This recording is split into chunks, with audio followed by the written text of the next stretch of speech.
Healing in Bali ഇതൊരു പ്രാക്ടീസാണ്. നിങ്ങൾ കേട്ടിട്ടുണ്ടായിരിക്കും. Almost Bali പോകുന്ന എല്ലാ ഫോറിനേഴ്സും മിസ് ചെയ്യാത്ത ഒന്നാണ് കേട്ടോ.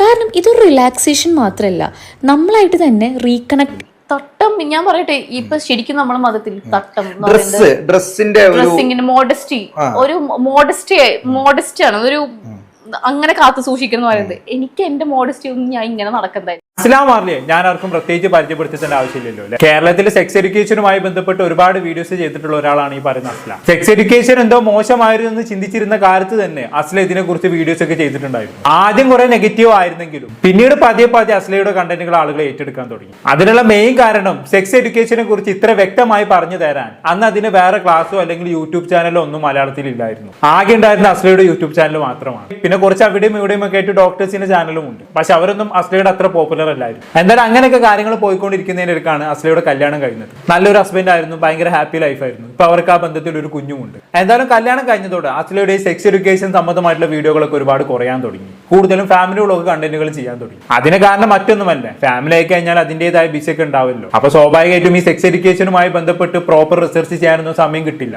അതുകൊണ്ടാണ് പുള്ളിക്കാർ കൂടുതലും ഫാമിലികളൊക്കെ കണ്ടന്റുകളിൽ ഫോക്കസ് ചെയ്യുന്നത്. എന്തായാലും അങ്ങനെ ഇരിക്കുകയാണ് ഈ പറയുന്ന അസ്ലയും ഭർത്താവായിട്ടുള്ള അംജുക്കയും കുഞ്ഞും കൂടി ബാലിയിലേക്ക് ഒരു ട്രിപ്പ് പോകുന്നത്. അതിനെ വീഡിയോസ് എല്ലാം പുള്ളിക്കാർ ഇൻസ്റ്റാഗ്രാമിൽ പോസ്റ്റ് ചെയ്തിട്ടുണ്ടായിരുന്നു. എന്നാൽ അതിൽ ഇപ്പൊ ലേറ്റസ്റ്റ് ആയി പുള്ളിക്കാർ ഇട്ട വീഡിയോക്ക് വൻ രീതിയിലുള്ള ഹെയ്റ്റ് ആണ് കിട്ടിക്കൊണ്ടിരിക്കുന്നത്. അതിനൊരു കാരണവുമുണ്ട്. നമുക്ക് എന്തായാലും അസ്ല ഇട്ട വീഡിയോ ഒന്ന് കണ്ടു നോക്കാം. ഹീലിംഗ് ഇൻ ബാലി ഇതൊരു പ്രാക്ടീസാണ്. നിങ്ങൾ കേട്ടിട്ടുണ്ടായിരിക്കും. ഓൾമോസ്റ്റ് ബാലി പോകുന്ന എല്ലാ ഫോറിനേഴ്സും മിസ് ചെയ്യാത്ത ഒന്നാണ് കേട്ടോ. കാരണം ഇതൊരു റിലാക്സേഷൻ മാത്രമല്ല, നമ്മളായിട്ട് തന്നെ റീകണക്ട് ചെയ്യുന്ന ഒരു പ്രാക്ടീസാണ്.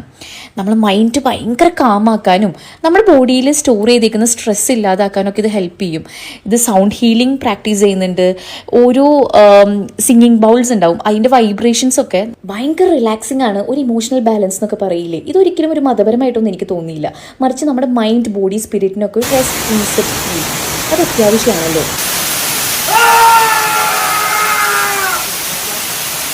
ഇതും ഒരു പ്രാക്ടീസ് ആയിരുന്നു. 3 വാട്ടർഫാൾസ് ഉണ്ട്. അവർ 2 എണ്ണത്തിൽ പോയി നമ്മൾ ഇതുപോലെ സ്ക്രീൻ ചെയ്യും. നമ്മുടെ ഉള്ളിലത്തെ ദേഷ്യം, വിഷമം ഇതൊക്കെ ഇറക്കി വെക്കണത്. ഒരു വാട്ടർഫാളിൽ പോയി നമ്മൾ ചിരിക്കും. അത് നമ്മുടെ ഹാപ്പിനെസ് ആണ്. ഇത് നിങ്ങൾ ഒരിക്കലും മിസ് ചെയ്യാത്ത ഒന്നാണ് കേട്ടോ. ബാലി പോവുകയാണെങ്കിൽ ഇതൊന്ന് എക്സ്പീരിയൻസ് ചെയ്യണേ.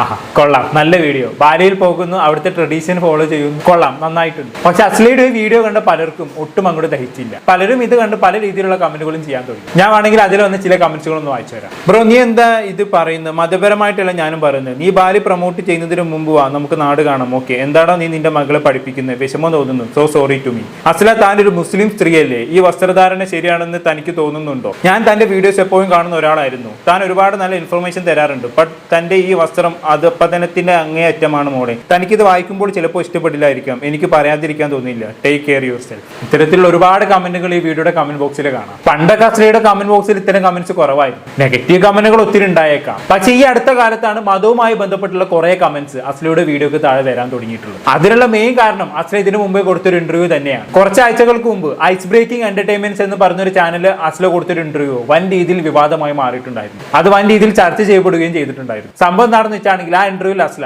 താനൊരു ഇസ്ലാം മത വിശ്വാസിയാണെന്നും പക്ഷെ തനിക്ക് അള്ളാഹുവിനെ പേടിയില്ല എന്നും ഒക്കെ പറയുന്നുണ്ട്. അത് കേട്ട പലർക്കും പല രീതിയിലാണ് തോന്നിയത്. അത് പിന്നെ സ്വാഭാവികം. അങ്ങനെയാണ് ആ ഇന്റർവ്യൂ വൻ രീതിയിൽ വിവാദമായി മാറിയത്. നമുക്ക് എന്തായാലും അസ്ല പറയുന്ന ഭാഗം ഒന്ന് കണ്ടോക്കാം. ഇസ്ലാം മത വിശ്വാസിയല്ലേ? ഇസ്ലാമിൽ സ്ത്രീകൾക്ക് എത്രത്തോളം പ്രാധാന്യം നൽകുന്നുണ്ട്?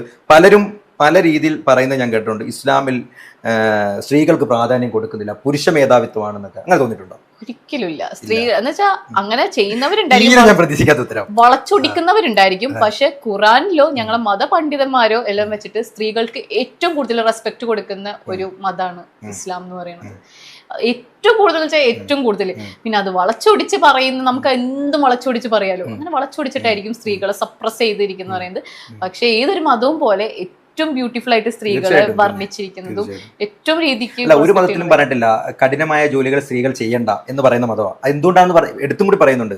അതായത് ഒരു പുരുഷനും ചെയ്യാൻ കഴിയാത്ത പ്രസവം, മുലയൂട്ടൽ പോലെയുള്ള കാര്യങ്ങൾ ചെയ്യുന്ന സ്ത്രീ സൗമ്യമായിട്ട് ഇരിക്കട്ടെ എന്ന് പ്രത്യേകിച്ച് എടുത്തു പറയുന്നു. എത്രത്തോളം നബിയുടെ ബീവിനെ എത്രത്തോളം റെസ്പെക്ട് ചെയ്തിരുന്നു, എന്തൊക്കെ ജോലികളിൽ സഹായിച്ചിരുന്നു എന്നൊക്കെ ഏറ്റവും കൂടുതൽ വർണ്ണിച്ചിരിക്കുന്ന ഒക്കെ ഒരു മതമാണ്. അപ്പൊ ആൾക്കാർക്ക് പക്ഷെ സ്ത്രീകൾ ഓരോ ആൾക്കാർ ഞാൻ കണ്ടിട്ടുണ്ട്, വേറെ ഏതൊക്കെയോ ആൾക്കാർ ഇങ്ങനെ സ്ത്രീ ആയാൽ ഇങ്ങനെ ചെയ്യണം അങ്ങനെ ചെയ്യണം എന്നൊക്കെ പറയുമ്പോൾ ബാക്കി മതക്കാരുടെ ഇടയിൽ എന്താലേ മുസ്ലിംസ് എന്നൊക്കെ പറയുമ്പോൾ സ്ത്രീകൾക്ക് ഇങ്ങനെയാണല്ലേ. പറയുന്നുണ്ടാവും. ശരിക്കും മതം ഏറ്റവും ബ്യൂട്ടിഫുൾ ആയിട്ട് കാണിച്ചേക്കുന്ന സ്ത്രീകളെയാണ്. തീർച്ചയായിട്ടും. ഇതുവരെ പറഞ്ഞാലും കുഴപ്പമൊന്നുമില്ല. ഇസ്ലാം മതത്തെ കുറിച്ച് പുറമെ മറ്റുള്ളവർക്ക് ഒരുപാട് തെറ്റിദ്ധാരണകളുണ്ട്. അസ്ല ഇതിൽ ഏറെക്കുറെ അതിന്റെ മറുവശം പറഞ്ഞിട്ടുമുണ്ട്. ഇതിനെക്കുറിച്ച് ഞാൻ കൂടുതൽ പറഞ്ഞാണെങ്കിൽ ഒരു മതത്തെ മാത്രം ഉയർത്തി സംസാരിക്കുന്ന രീതിയിലുള്ള കമന്റ്സുകൾ വരും. അതുകൊണ്ട് ഞാൻ അതിനെക്കുറിച്ച് പ്രത്യേകിച്ചൊന്നും പറയുന്നില്ല. അസ്ല പറഞ്ഞതിനെ കുറിച്ച് റിയാക്ട് ചെയ്യുന്നു മാത്രം. എന്തായാലും ഇതുവരെയൊക്കെ കാര്യങ്ങൾ ഓക്കെയാണ്. ഇനി പ്രശ്നങ്ങൾ തുടങ്ങുന്നത് അടുത്ത ഭാഗത്താണ്. ഇതെല്ലാം പറഞ്ഞ് തൊട്ടടുത്ത ഭാഗത്ത് താൻ ഒരു ഇസ്ലാം മത വിശ്വാസിയാണെന്നും എന്നാൽ താൻ തട്ടമിടാറില്ല എന്നും അസ്ല പറയുന്നുണ്ട്. അതിനെക്കുറിച്ച് അസ്ല പറഞ്ഞൊന്ന് കേട്ടോക്കാം. ഇസ്ലാമിൽ തട്ടം ഞാൻ പറയട്ടെ, ഇപ്പൊ ശരിക്കും നമ്മുടെ മതത്തിൽ തട്ടം ഡ്രസ്സിന്റെ മോഡസ്റ്റി ഒരു മോഡസ്റ്റി ആണ് ഒരു അങ്ങനെ കാത്തു സൂക്ഷിക്കുന്ന പറയുന്നത്. എനിക്ക് എന്റെ മോഡസ്റ്റി ഒന്നും ഞാൻ ഇങ്ങനെ നടക്കുന്നതായിരിക്കും. അപ്പൊ എനിക്ക് ഒരു തട്ടത്തിലാണ് എന്റെ ഒരു വ്യക്തിത്വം ഇരിക്കുന്നത് എനിക്ക് തോന്നിയിട്ടില്ല. എല്ലാരും പറയും അള്ളാഹിനെ പേടിയില്ലേ, അള്ളാഹിനെ ഭയല്ലേ, എനിക്ക് അള്ളാഹിനെ പേടിയില്ല. എനിക്ക് ഏറ്റവും സമാധാനം കിട്ടുന്നത് ഞാൻ പടച്ചോനെ വിളിക്കുമ്പോഴായിരിക്കും. നമുക്ക് ഏറ്റവും സമാധാനം പേടിക്കുന്ന ഒരാളെ നമുക്ക് അവിടുത്തെ സമാധാനം കിട്ടുമോ? ഇല്ല. എനിക്കൊരു വിഷമം വന്നു കഴിഞ്ഞാൽ ഞാൻ ഫസ്റ്റ് വിളിക്കും ഞാൻ പടച്ചോനെ ആയിരിക്കും ഓർക്കുന്നുണ്ടായിരിക്കാം. എനിക്ക് പേടിയുള്ള ആളെ ഒരിക്കലും ഞാൻ ആ സമയത്ത് ഞാൻ ഓർക്കൂല. അപ്പൊ എനിക്ക് പടച്ചോൻ എന്നെ ഇങ്ങനെ ശിക്ഷിക്കും അങ്ങനെ ഇതാക്കും എന്നുള്ളത് ഞാനേ ഇല്ല. എന്നെ മനസ്സിലാക്കും പടച്ചോൻ എന്ന് വിശ്വസിക്കുന്ന ഒരാളാണ് ഞാൻ എന്ന് പറയുന്നത്. അപ്പൊ എനിക്ക് തട്ടിടാത്തത് എന്റെ മാത്രം എന്ന് വെച്ചിട്ട് തട്ടിടുന്നവരെ ഞാൻ ഒരിക്കലും ഞാൻ ഇതാക്കിയിട്ടില്ല. ഞാൻ ചെയ്യുന്നതാണ് ശരിയെന്ന് ഞാൻ പറയില്ല. അത് ഓരോരുത്തരെ വിശ്വാസത്തിന് നിയമപ്രകാരം തട്ടം ഇടുക എന്നുള്ളത് തന്നെയാണ് അല്ലേ? ഞാൻ ചെയ്യുന്നില്ല ഞാൻ ചെയ്തില്ലാത്തോണ്ട് ഞാൻ എന്താണെങ്കിലും പാലക്കാട് അസ്ല ഈ പറഞ്ഞു വെച്ചതിലാണ് എല്ലാ പ്രശ്നങ്ങളും കിടക്കുന്നത്. അസ്ല തന്നെ ഇസ്ലാം മത വിശ്വാസിയാണെന്ന് പറയുന്നു. എന്നാൽ ഇസ്ലാമിന്റെ ഭാഗമായിട്ടുള്ള തട്ടം തനിക്കിടാൻ താല്പര്യമില്ലെന്നും പറയും. അവിടെയാണ് പ്രശ്നം. ശരിക്കും എന്താണ് അല്ലെങ്കിൽ ആരാണ് വിശ്വാസി? ഒരു മതവിശ്വാസി എന്നാൽ പൂർണ്ണമായും ആ മതത്തെ ഫോളോ ചെയ്യുന്ന ഒരാളായിരിക്കണം. അതിൽ തനിക്ക് വേണ്ടാത്തത് മാത്രം മാറ്റിവെച്ച് ഇഷ്ടമുള്ള ഭാഗം മാത്രം ഫോളോ ചെയ്യുന്ന ഒരാളെ പൂർണ്ണ വിശ്വാസി എന്ന് വിളിക്കാനാവില്ല. ഞാൻ ഇവിടെ പറഞ്ഞു വരുന്ന കാര്യം അസ്ല ചെയ്ത് തെറ്റാണെന്നൊന്നല്ല കേട്ടോ. അസ്ലക്ക് എങ്ങനെ ജീവിക്കണം എന്നുള്ളത് അസ്ലിന്റെ ഇഷ്ടമാണ്. പക്ഷെ ഇവിടെ അസ്ല ഉന്നയിച്ച സ്റ്റേറ്റ്മെന്റിൽ ചെറിയൊരു തെറ്റുണ്ട്. അസ്ലക്ക് വേണമെങ്കിൽ ഞാനൊരു പൂർണ്ണ വിശ്വാസിയല്ല അല്ലെങ്കിൽ എന്റെ മതത്തിലെ ചില കാര്യങ്ങൾ ഞാൻ ഫോളോ ചെയ്യുന്നില്ല എന്നൊക്കെ പറയാമായിരുന്നു. അല്ലാതെ തട്ടം അഥവാ എന്റെ മൊഡസ്റ്റി ഇങ്ങനെയല്ല. പക്ഷെ ഞാൻ പൂർണ്ണ വിശ്വാസിയാണെന്ന് പറയുമ്പോൾ ഇസ്ലാമിൽ തട്ടമില്ലെങ്കിൽ പ്രശ്നമില്ല എന്നൊരു ധ്വനി അതിൽ വരുന്നുണ്ട്. അതാണ് പല ആളുകളും പ്രശ്നമായി പറയുന്നത്. തട്ടമെടുക്കുന്ന ഇസ്ലാമിൽ ഫർദ് അഥവാ നിർബന്ധമായിട്ടുള്ള കാര്യമാണ്. അത് ഒഴിവാക്കി അസ്ല എങ്ങനെയാണ് താൻ ഒരു പൂർണ്ണ ഇസ്ലാം മത വിശ്വാസിയാണെന്ന് പറയുന്നതെന്നാണ് പലരും ചോദിക്കുന്നത്. ഇതിപ്പോ പറയുന്നവരെ കുറ്റം പറയാൻ പറ്റില്ല. ഒരു വിശ്വാസിയാണെന്നും പറഞ്ഞ് മതത്തിൽ ഇല്ലാത്ത കാര്യങ്ങൾ ചെയ്യുമ്പോൾ ആൾക്കാർ ക്രൂശിക്കും. അതിലിപ്പോ നമുക്ക് ആൾക്കാർ കുറ്റം പറയാൻ പറ്റുമോ? ഇല്ലല്ലോ. സോ ഇത്തരം കാര്യങ്ങളൊക്കെ പബ്ലിക്കിന് മുന്നിൽ വന്ന് സംസാരിക്കുമ്പോൾ കുറച്ചൊക്കെ സൂക്ഷിച്ചും കണ്ട് സംസാരിക്കാം. അത്ര എനിക്ക് പറയാനുണ്ട്. ഇനി ഇതെല്ലാം കഴിഞ്ഞ് സെക്സ് വർക്കേഴ്സിനെ കുറിച്ച് അസ്ലയോട് ചോദിക്കുന്നുണ്ട്. അന്നേരം സെക്സ് വർക്കേഴ്സിനെ സപ്പോർട്ട് ചെയ്തുകൊണ്ടാണ് അസ്ല സംസാരിക്കുന്നത്. നമ്മൾ എന്തായാലും കേട്ടോക്കാം. തോന്നിയിട്ടുണ്ടോ ഈ സെക്സ് വർക്ക് ചെയ്യുന്ന ട്രാൻസ്ജെൻഡേഴ്സ് ആണ് ട്രാൻസ്ജെൻഡേഴ്സിന് മൊത്തത്തിലുള്ള അഭിപ്രായം? എനിക്ക് അങ്ങനെ സെക്സ് വർക്ക് ചെയ്യുന്നവര് എനിക്ക് അങ്ങനെ ഒരു മോശം കണ്ണിൽ ഞാനൊരു മോശം പ്രവൃത്തിയെ എന്ന് ഉദ്ദേശിക്കുന്നത് ഒരിക്കലും ഒരു സെക്സ് വർക്ക് അല്ല. സെക്സ് വർക്കേഴ്സ് എന്താ അവരെ ബലമായിട്ട് ഒരാളെ പിടിച്ചു കൊടുത്തിട്ട് എന്നെ അങ്ങനെയല്ലല്ലോ സെക്സ് വർക്ക്. ഒരാള് പൈസയും കൊടുത്ത് ബില്ലിംഗ് ആയി അവരെ കൂടെ പോയിട്ട് ഇതാക്കുന്നല്ലേ സെക്സ് വർക്ക്. അവർക്ക് ജീവിക്കാൻ ചിലപ്പോൾ അതേ അറിയുന്നുണ്ടാവുള്ളൂ, അതേ വഴി ഉണ്ടാവുള്ളൂ. ചിലർ ചെറുപ്പത്തിലേ അങ്ങനെ വന്ന് പെട്ടവർ. ഞാൻ പറയാം, ഇപ്പൊ ഒരു മുംബൈയില് നമ്മൾ പോയി എത്രയോ സെക്സ് ട്രാഫിക്കിംഗ് വഴി എത്രയോ കുഞ്ഞുങ്ങളെ കടത്തിയിട്ട് വളരെ ചെറിയ പ്രായം തൊട്ടിട്ടേ ഈ ഒരു ഇതിലുണ്ടായിരിക്കും. അവർക്ക് വലുതായി ഇതേ അറിയുള്ളൂ. അവർക്ക് വേറൊരു ലോകത്തിനെ കുറിച്ചിട്ട് അറിയുന്നുണ്ടാവില്ല. ഈ ഒരു ചുറ്റുപാടിനെ കുറിച്ചിട്ട് മാത്രമേ അറിയുന്നുണ്ടായിരിക്കുള്ളൂ.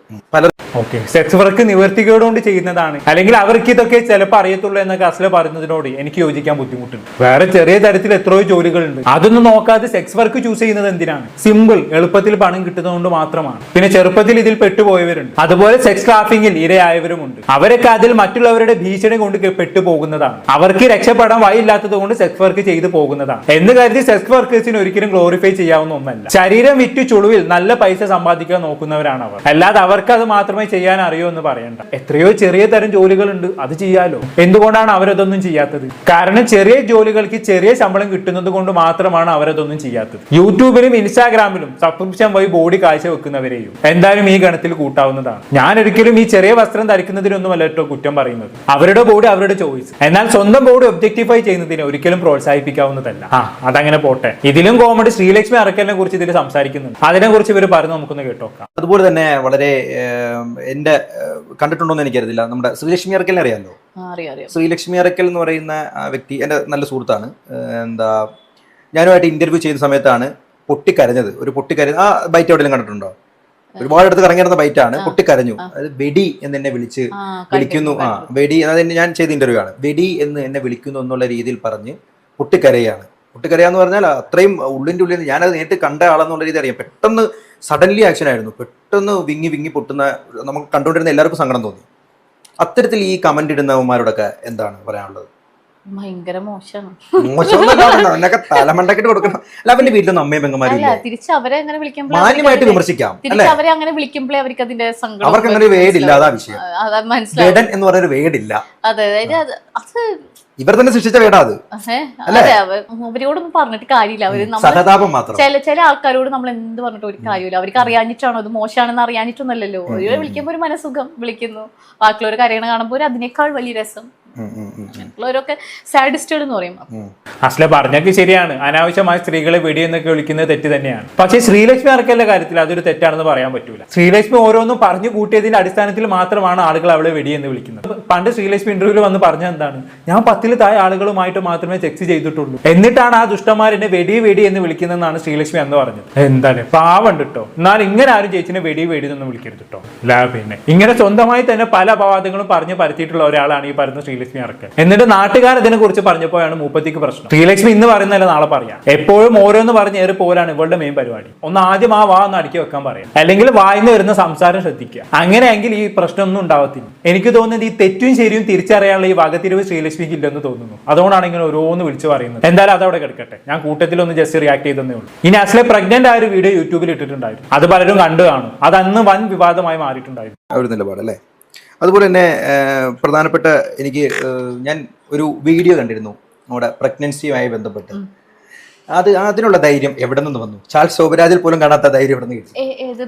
പ്രഗ്നൻസിയുടെ വീഡിയോ, ഡെലിവറി വീഡിയോ, അത് ഡെലിവറി വീഡിയോ ഇടാനുള്ള ആ ഒരു ആത്മബലം, അല്ലെങ്കിൽ അത് ജനങ്ങളിലേക്ക് എത്തിക്കണം എന്ന് തോന്നിയ. എന്നെക്കാളും മുന്നേ ദിയാകൃഷ്ണൻ ഇട്ടിട്ടുണ്ട്. ദിയാകൃഷ്ണൻ ഇട്ടിട്ടില്ലെങ്കിലും അതിനുമ്പ് ശ്വേതാ മേനോൻ. ദിയാകൃഷ്ണൻ ഇട്ടിട്ടില്ലെങ്കിലും ഞാൻ പടം കണ്ടിട്ടില്ല. ഞാനും കളിമണ്ണ് കണ്ടിട്ടില്ല. ഞാനും കുട്ടി, അപ്പൊ അതെനിക്ക് അത്രത്തോളം അതിന്റെ സമൂഹത്തിലൊന്ന് മാറ്റം ശ്രദ്ധിക്കണം. ആ സമയത്ത് അത് എന്തുമാത്രം വിവാദമായിരുന്നു. ഇന്നിപ്പം എല്ലാവരും ഒരുപാട് പേര്. ദിയാകൃഷ്ണനേക്കാളും മുമ്പേ ഞാൻ വിചാരിച്ചത് ഞാൻ എന്റെ ഡെലിവറി വ്ലോഗ്, കാരണം ഇപ്പൊ നമ്മുടെ നാട്ടിലില്ലെങ്കിലും ഫോറിൻ രാജ്യങ്ങളിലൊക്കെ അത് വളരെ കാഷ്വലായിട്ട് അവർ വീഡിയോസ് ഇടുന്നു, വീഡിയോ എടുക്കുക, അതൊക്കെ ഇതായിട്ടുള്ളത്. അപ്പൊ ഞാൻ സെക്സ് എഡ്യൂക്കേഷൻ എടുക്കുന്നതുകൊണ്ട് തന്നെ എനിക്കത് കാണിക്കണം എന്നുണ്ടായിരുന്നു. ഞാൻ കാണിക്കണില്ല, എനിക്കറിയാം അതിലൊരു വൃത്തികേടായിട്ടോ അയ്യോ ആൾക്കാർ അയ്യേ എന്ന് നെറ്റി ചൊടിക്കുന്ന ഒരു സാധനം അതിലില്ല. അത് ഏറ്റവും ബ്യൂട്ടിഫുൾ ആയിട്ടുള്ള ഒന്നാണ് ഒരു അമ്മ ആ കുഞ്ഞിന് ജന്മം കൊടുക്കുക എന്ന് പറയണത്. എനിക്കത് ഏറ്റവും ബ്യൂട്ടിഫുൾ ആയിട്ടുള്ള വീഡിയോ. ഞാൻ ഇനി എന്ത് വീഡിയോ ഇട്ട് കഴിഞ്ഞാലും അതിന്റെ അടിപൊളി ഒരു വീഡിയോ ഒന്നും ഞാൻ പറയത്തില്ല. അതിലെ ഒരു അമ്മയുടെ ഇമോഷൻസ് മൊത്തത്തിലുണ്ട്. ഒരു കുഞ്ഞ് എങ്ങനെ വരണേലുണ്ട്, ബാക്കി നമ്മുടെ ഫാമിലി മെമ്പേഴ്സിന്റെ ഒരു ഹാപ്പിനെസ് ഉണ്ട്, എത്രത്തോളം കഷ്ടപ്പാട് അതിലുള്ളുണ്ട്.